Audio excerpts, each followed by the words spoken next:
Je suis Fabrice Ballet, métropolitain d'origine, calédonien d'adoption depuis l'âge de 20 ans à peu près. J'ai connu mon épouse ici, je suis reparti en France pendant 6 ans et revenu en 86, où là on a créé notre agence de publicité. Et j'étais déjà dans l'art à l'époque, puisque la pub et l'art c'est quand même assez lié. Et j'étais dans l'illustration, un peu spécialiste de l'aérographie.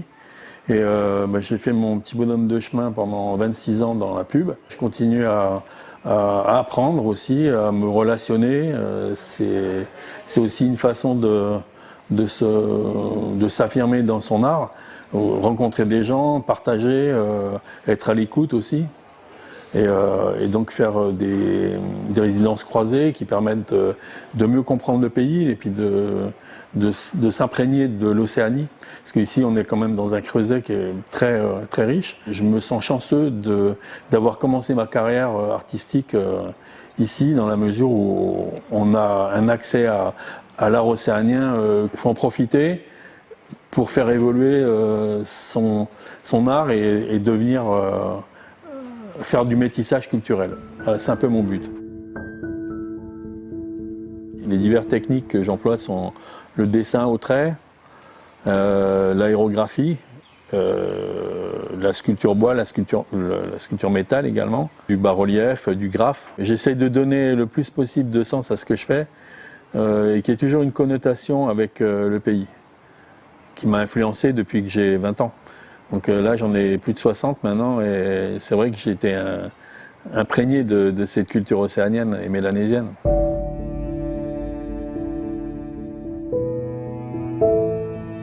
C'est un animal totémique, entre autres, puis qui par les écailles, symbolise l'étanchéité, la protection.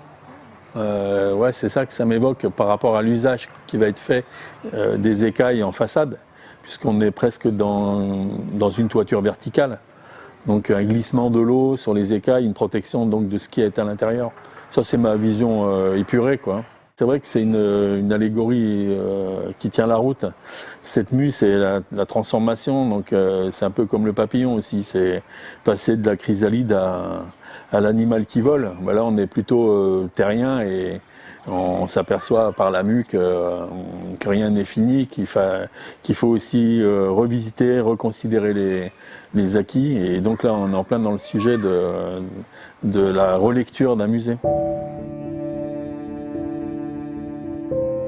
La première œuvre, ça a été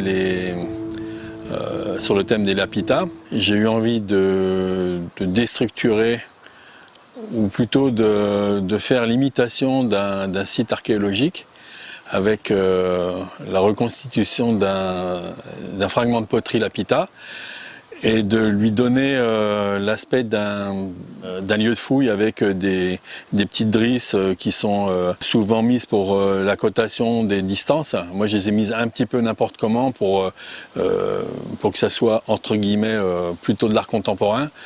Créer un tissage qui n'a pas lieu d'être mesuré. Ce sont des matériaux reconstitués pour donner l'illusion d'être un fragment de Lapita.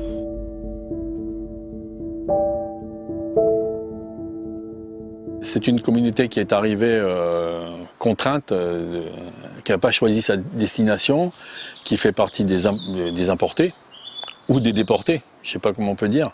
En tout cas, politiquement, ils n'avaient plus leur place là où ils vivaient, pour des raisons politiques et colonialistes. Ensuite, leur arrivée ici, elle leur a permis de s'intégrer, de créer une communauté solide et solidaire, et qui fait partie maintenant de la population calédonienne, comme beaucoup d'autres ethnies. Et je pense que ce sont des gens qui sont encore très attachés à leurs racines arabes.